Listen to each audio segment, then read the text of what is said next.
Paz do Senhor. Eu estava pensando que eu iria falar, Deus tem me dado uma linha de pensamento e o louvor aqui nos levou para isso mesmo, para nós dependermos de Deus, para nós termos entendimento que precisamos amar as pessoas, amar a Deus, e esse amor deve ser refletido em atitude, um amor de verdade, não um amor de palavras, não um amor um amor de atitudes e não de palavras. E eu estou lendo, eu ganhei um livro que já não é tão novo, muitos já leram provavelmente, e eu sempre passava por mim esse livro e ele nunca parava. Dessa vez veio 6 exemplares do mesmo livro para mim, para levar alguns para Moçambique.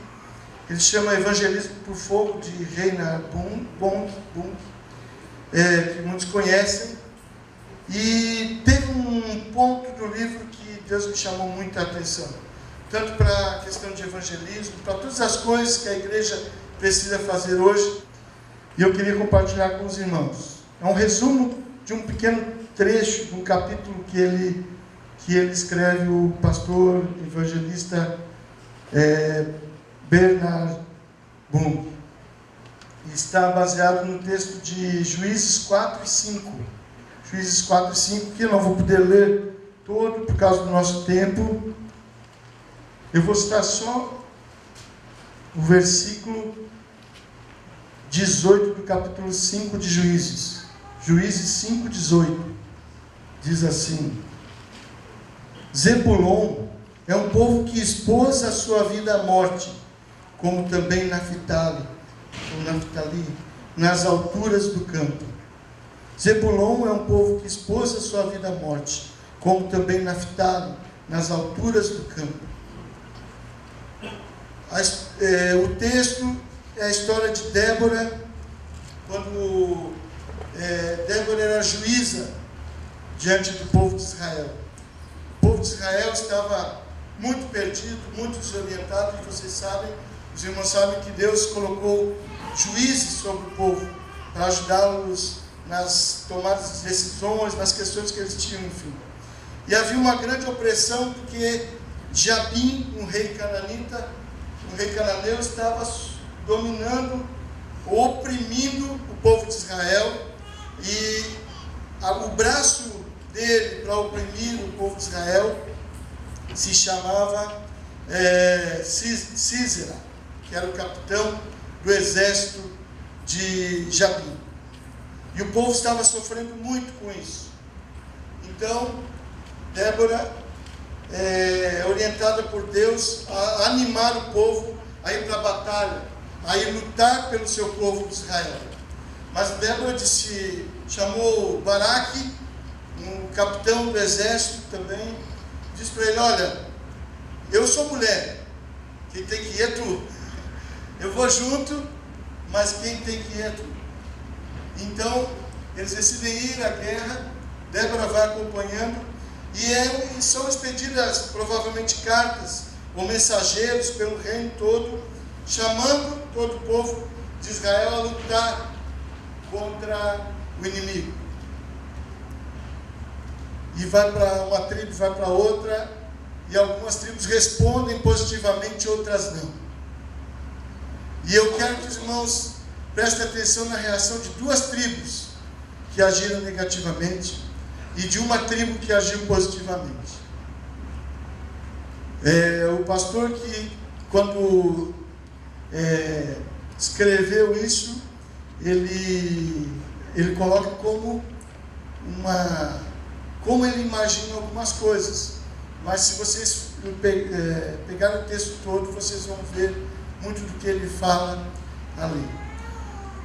E aí, este povo que eu li aqui, Zebulon e Naftali, eram agricultores, deixaram o seu trabalho no campo, deixaram o cuidado da agricultura, as plantas por conta própria, vamos dizer assim, e foram para a batalha, e foram lutar. E enquanto isso, outros ainda não haviam chegado. E havia uma tribo, chamava a tribo de Dan, que tinha navios loja. Eles tinham navios onde eles viajavam, compravam mercadorias em vários países e traziam para Israel para vender nos portos, distribuindo ali aquelas mercadorias importadas. E a gente imagina que provavelmente houve uma grande confusão no porto quando o mensageiro chegou falando que tinha uma mensagem urgente.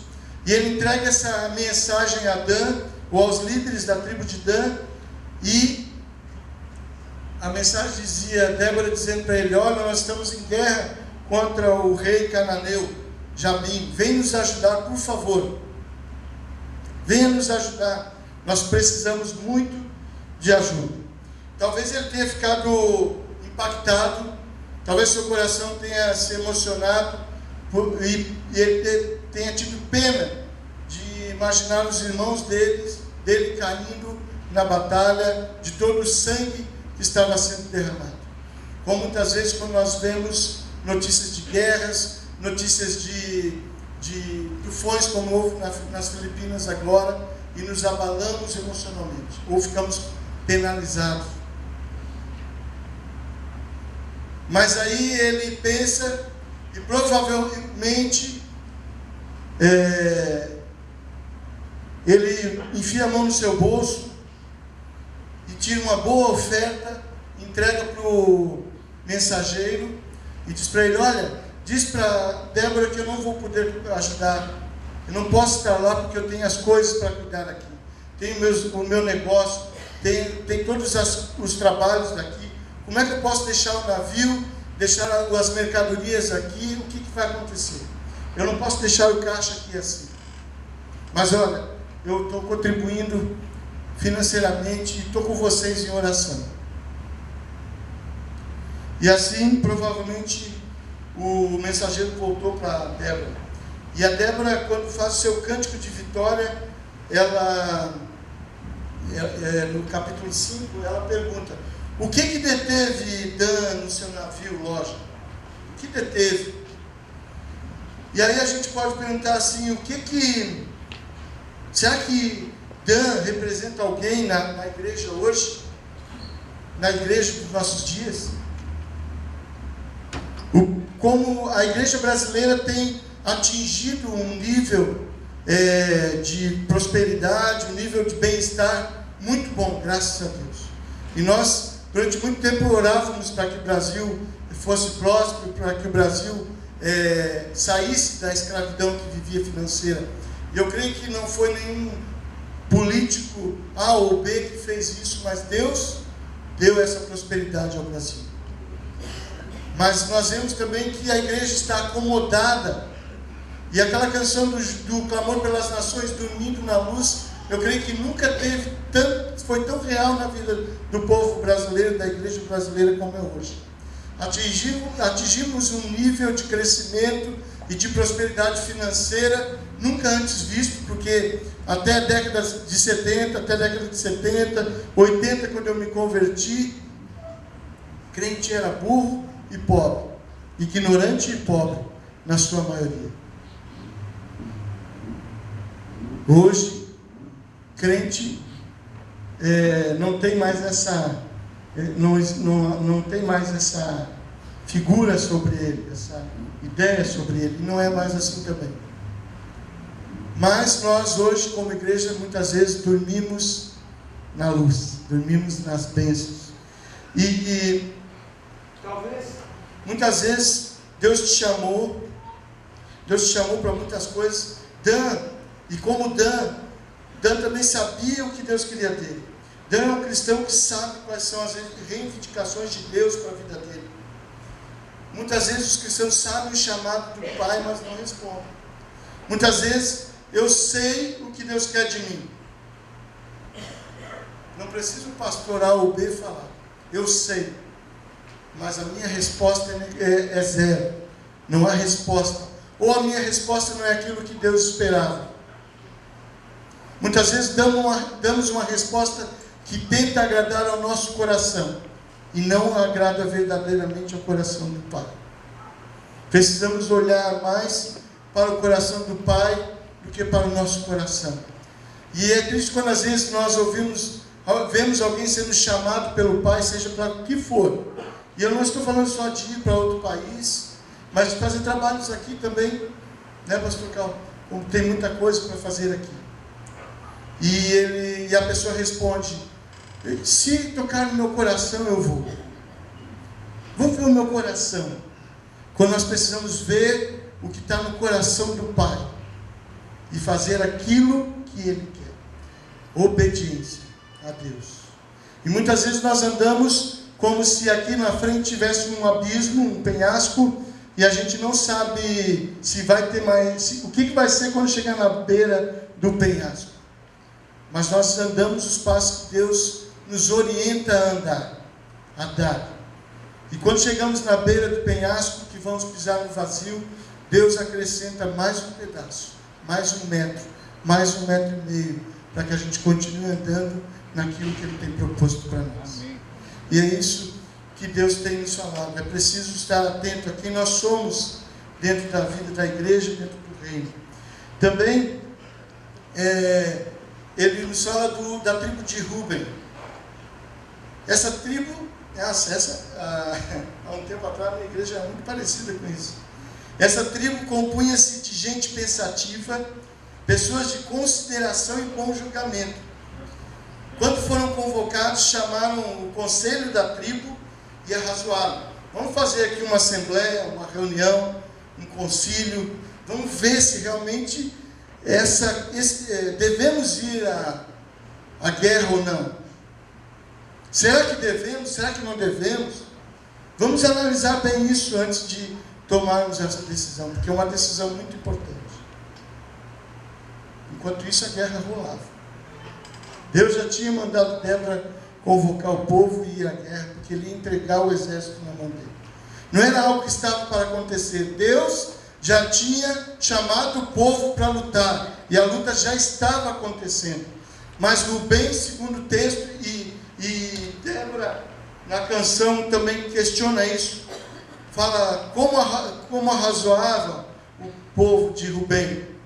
Como arrazoava. E aí eles fizeram reunião para ver se realmente deveriam entrar na guerra.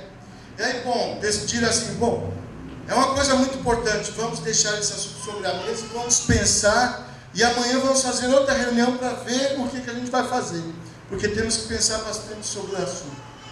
E aí no outro dia fizeram uma reunião e viram que realmente alguma coisa precisa ser feita.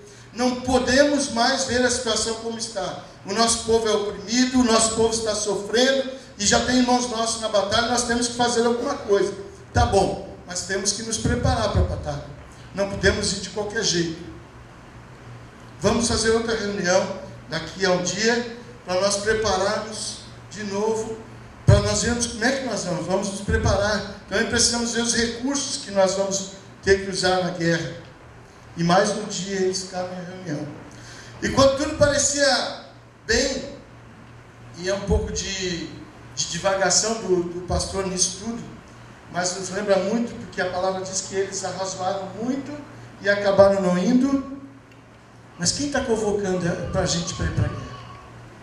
É um soldado? É um capitão? É um líder, homem? Não, é uma mulher. Mas aqui que a Bíblia fala sobre isso. Mas a Bíblia não tem nada, é um caso novo, como dizem os advogados, não tem antecedentes. Não podemos decidir em cima de uma coisa dessas.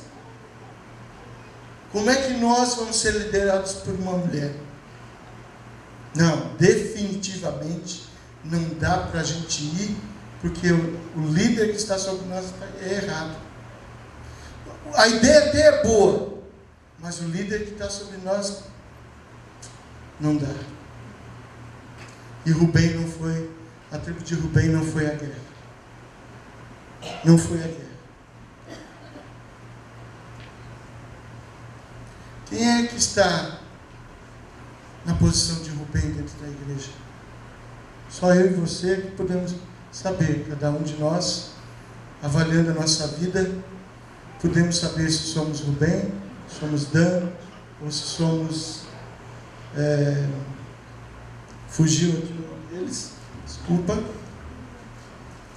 se somos Zebulon e Naftali. Só nós diante de Deus é que podemos ver isso.